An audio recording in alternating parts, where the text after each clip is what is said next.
So, this edition is called Empowering the Secret Backbone of Your Business. And is your company suffering without this strategy? And what we're talking about here is middle management. In fact, this is the opening quote from McKinsey's global survey in 2023. Middle management is vital, yet a beleaguered role within organizations. Now, I know this is not for every organization, but my experience has shown, and many of the people I've talked to, this has proven to be true, that the middle management role is often seen as perhaps just a stepping stone to something else, or perhaps a necessary evil, or it's maybe forgotten in many cases throughout many organizations. Most of the recent studies show that middle managers often lack the development, empowerment, and appreciation that they need, despite being the glue that holds everything together in the organization. So what's your experience been? Are middle managers thought of and celebrated as the unsung heroes in your organization? If you're a senior leader listening to this right now, think about what needs to change to empower your middle managers. And if you're currently a middle manager listening to this, see if the findings and recommendations ring true for you that I'm going to go over here in just a moment. Be willing to approach your senior leader about what could improve for you and for your peers who are also middle managers. Now, my personal journey, I was a former middle manager myself in a fairly large company. I know firsthand what the role is like, and I know how important it is. I remember when I was first promoted to a management role, I was excited, I was eager, I was ambitious, and I was also a little bit scared. Because when I got promoted to systems manager, I had the responsibility for 5 people. All 5 of those people were older than me. All of them had more experience in systems than I did. But I was going to be their manager. I was going to be the one to give them their work and direct them and tell them what to do. In the IT department at that time for that company, it was a pretty big deal. It was an integral part of the company's growth and success as we went from $11 million to $50 million and eventually $100 million while I was in that role of middle manager and systems manager. However, I never received formal training in people skills or soft skills to do that role. None. I had the technical skills and I had plenty of vision for kind of where the company was going and what the systems needed to be and thinking about the future. Like I could see that and I had that skill, but I had zero training in managing people. From that position, I was promoted 2 more times, all the way up to senior IT manager, and it wasn't until I was in line to be promoted to a director position that I really started getting the essential soft skills that I needed for that position. And when I did, it made a huge difference. I mean, I felt more confident. I started to recognize what each individual on the team needed from me. How about you? Have you found yourself in that situation before? I know Mike and I, from many of the people that we talk to and many of the companies we talk to, it's a common theme. People get promoted for their technical skills, and yet somehow we're leaving off the people skills, the management skills, the soft skills that people need in order to manage the team. So that's just one part of the problem. Now, I really liked being a middle manager. Sure, there were days I thought, hey, what would it be like to be in the C-suite or to be one of the senior leaders or the CEO of the company and to be at the top of the organization? But I also realized that those positions came with a lot more responsibility, a lot more stress. The company I was at, it required a lot more travel. It also was doing a lot less project work, the work on the ground of doing the business. And because at that time and where I was in my life, I didn't want that. I was happy to stay in the middle of the organization. And that was a good place for me to be. And I think it is for a lot of people. A lot of people were probably just like me. They found that position to be valuable for them at that particular time in their life. So what I did was I focused on influencing my team while also influencing up in the organization to the senior leadership level, as well as helping execute the company's strategy. It was really an influential position, if I look back on it, where I was able to influence a lot of people in a lot of different ways from the middle of that organization. Now, these middle managers, I think, are the unsung heroes of your organization, of many organizations.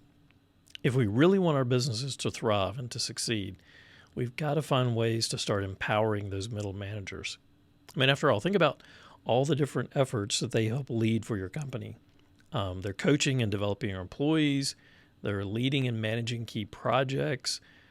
They're also helping live out and keep the company's core values. They're ensuring that the strategy is executed at the lowest levels of the company.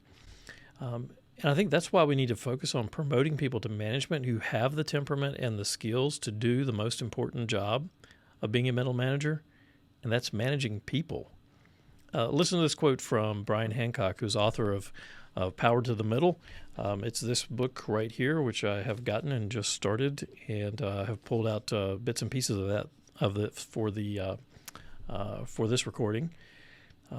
He says, let's not just promote people because they're good at what they did. Let's promote people because of what makes great managers. If you want to go deeper in the book and read it, I'll leave a link to it down below in the notes in the comment section. So what does it take to invest in middle managers and to empower them? Let's think about just a few ways that you could invest. First of all, give them the support, the resources, training that they need to excel. Think about what that program needs to look like to really help your middle managers succeed. It's also helpful to create different career tracks for individual contributors and managers and reward them for their expertise.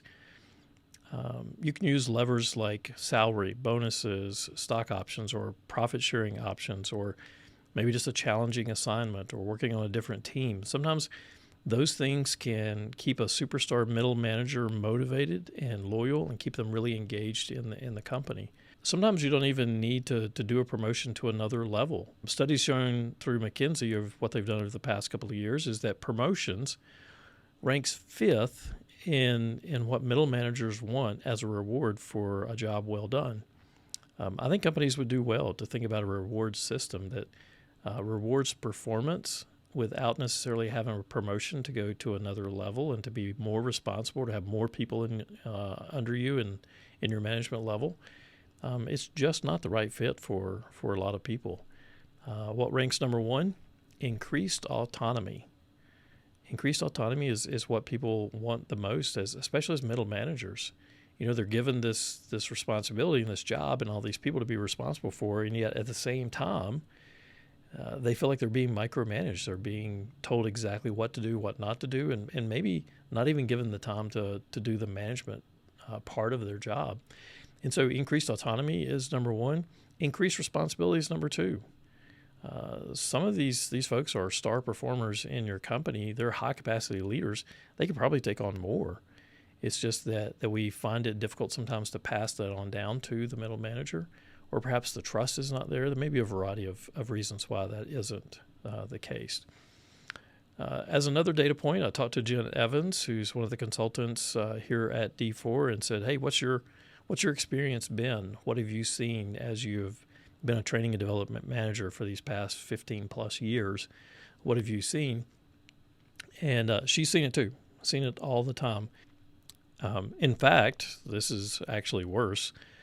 Many times middle managers get promoted up to a level of a senior level manager, and they've never received formal training and perhaps never gotten the soft skills that they need. And so now it kind of perpetuates a cycle when they go on to that level that's much more senior in the company. Without those soft skills, and if they don't have the time to dedicate to managing their people, we really start to cripple our organizations. I mean, we've got a weak spot right in the middle of the organization if we're not careful. And one of the ways that we can strengthen that the most, and Jen and I were corresponding on this, it's really to carve out the time and to allot the time that managers need in order to be the successful managers they want to be and need to be. And a lot of that's just time that they need to carve out in order to have good relationships and to build relationships with their people. Listen to what Jen wrote to me, and this is a quote. You can see it in the newsletter, and I'll put it here on screen for you. Middle managers are not afforded time to build and strengthen team dynamics. Their calendars look like a game of Tetris, and they have very little white space to dedicate to the team or the individual. Pair that with a span of control that's often not manageable, and you've got a recipe for what I call chaotic leadership. This is not just one organization. There are multiple organizations that we have worked with, and we've seen this to be the case. And I know there's lots of good reasons and sometimes excuses for why this happens. We're busy. We're trying to do more with less, and yet at the same time, I think we're missing out on a huge opportunity to invest in those middle managers that can really execute the company strategy and build a successful team. I mean, they're your frontline people who are actually growing, developing, directing those frontline people inside your company, and so it's a real opportunity for us. So here's 5 tips, 5 ways that you can strengthen your middle manager performance and really help make them force multipliers. I'm also reading that book about force multipliers, and really to have these people kind of step up and lead in different ways inside the organization to have more impact. It's not simple, it's not easy, but if you get it right, it makes a huge difference in your company. Number 1, optimize the organization's spans. And what we mean by the word span is the number of people that they're managing. Okay, some people are really good at managing 3 or 4. Some people can do 5 or 6, maybe 7. But a good general rule of thumb is somewhere between 3 and 6 direct reports is a really good number. I really don't see managers succeeding at having a lot more than that. So sometimes you just need to optimize that inside your company. Number 2, reset the manager role. Okay, so go through and conduct a thorough review of the manager roles, and maybe you can automate some tasks or delegate some things that are not necessary, maybe some administrative tasks that can be given to someone else, so that you free up their time to really spend on managing the people. Find ways to get them out of those unnecessary meetings.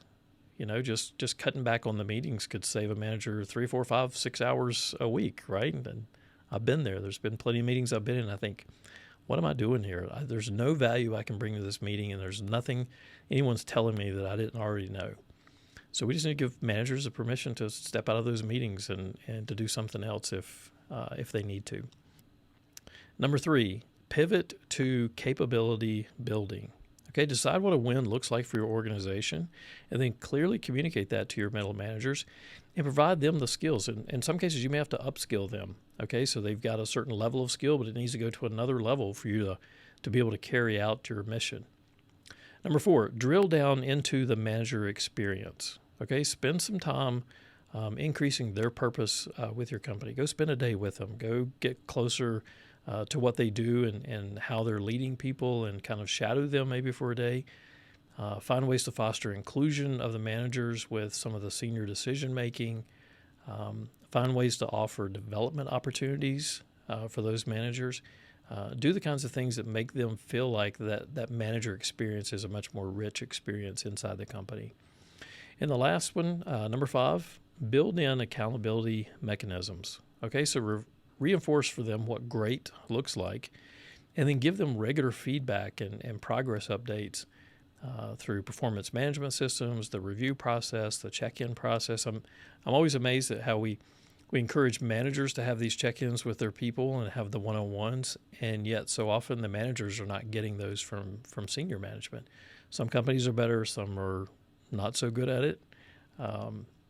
Just give those managers the time that they need from you as a senior leader.